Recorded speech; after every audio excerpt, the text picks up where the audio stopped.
Hola de nuevo, y ya por última vez, tercera parte de las presentaciones de las reglas de participación, esta vez con algunas referencias prácticas a tener en cuenta a la hora de la implementación de los proyectos.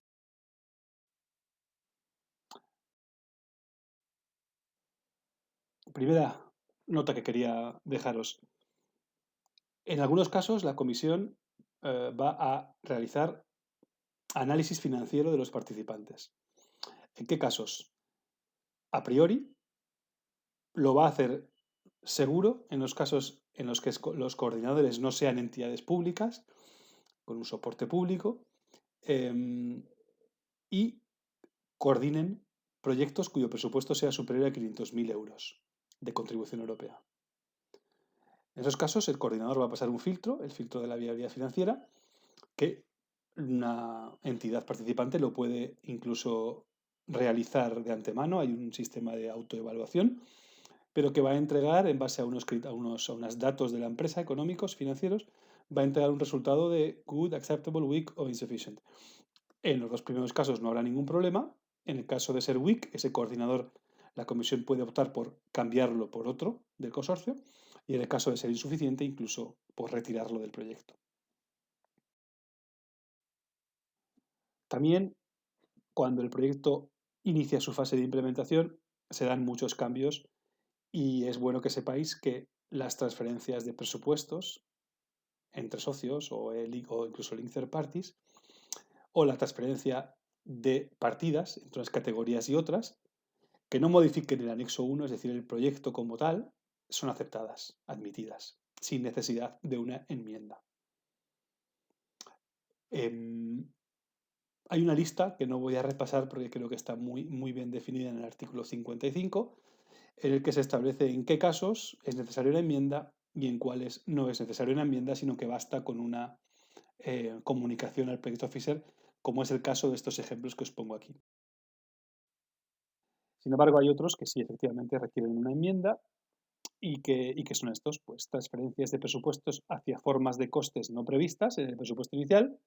salvo en el caso dentro de los costes de personal, que ahí no hace falta una enmienda. Por supuesto, si el cambio que suponen esas transferencias de presupuesto es significativo y supone un cambio importante en el anexo 1, transferencias o modificaciones de precios de lump sums o nuevos costes de subcontratación. Ahí es necesario pasar por la enmienda, aunque existe un proceso eh, alternativo que al final,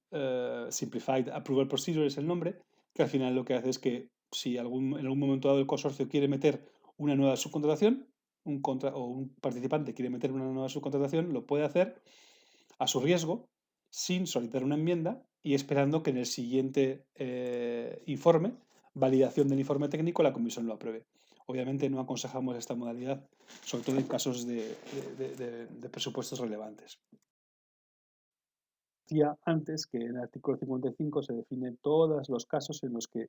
es necesaria una enmienda y por lo tanto no voy a detenerme más. Quedaros con el mensaje de que sean cambios al anexo 1 o cambios en el presupuesto entre partidas. A nivel de pagos, la prefinanciación se paga en 30 días desde la firma del Grant Agreement y hay un 5% de retención para el fondo de garantía. Y normalmente, habitualmente, se paga el 100% de lo que aquí llamamos contribución financiera media por periodo, que por poner un ejemplo, si es un proyecto de 36 meses con dos reporting periods de 18 meses, pues sería el máximo que pagaría la comisión sería el 100%, el 50%, en este caso porque hay dos reporting periods. Pagos intermedios a 90 días, siempre con un techo del 90%, y el pago final también 90 días desde la recepción del informe final, y ya si se justifica todo el presupuesto, pues se devolvería de alguna manera el 5% destinado al fondo de garantía y ese 10% de retención que mencionaba en los pagos intermedios.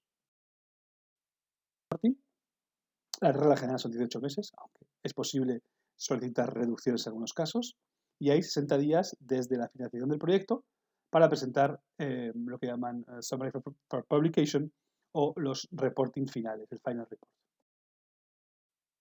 Y en cuanto a controles de auditorías, en algunos casos en los casos en los que la contribución europea por proyecto y beneficiario supere los 325.000 euros, contando solamente costes reales y costes medios de personal si los hubiera, es decir, sin tener en cuenta los costes indirectos, superase los 325.000. En esos casos, la Comisión requiere que se presenten los costes auditados por su auditor habitual, siempre que esté en el ROAC, en el caso español, por ejemplo, y además el coste de esta auditoría es un coste elegible como un artículo 10, otros costes directos. Controles de auditorías, los controles seguro que los que hayan participado en proyectos ya lo saben, pero al beneficiario y terceras partes en cualquier momento. Las revisiones técnicas durante el proyecto y hasta 2 años después del payment of the balance. Y las auditorías financieras hasta 2 años también después del payment of the balance, aunque se exige guardar la documentación del proyecto 5 años, porque hasta 5 años pueden venir a auditar a una empresa la Corte de Auditores o la OLAF. El consorcio, para terminar, que es un documento obligatorio que la Comisión exige, aunque no lo vaya a verificar, pero es un documento que al final regula la relación y el funcionamiento del consorcio, o sea que es un documento fundamental y que la Comisión pide que esté firmado antes de que se firme el acuerdo de subvención.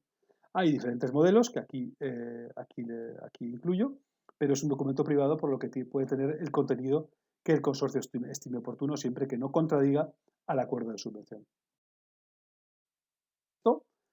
Vuelvo a terminar con lo mismo de las otras 2 veces y es con nuestras referencias como NCPs legales financieros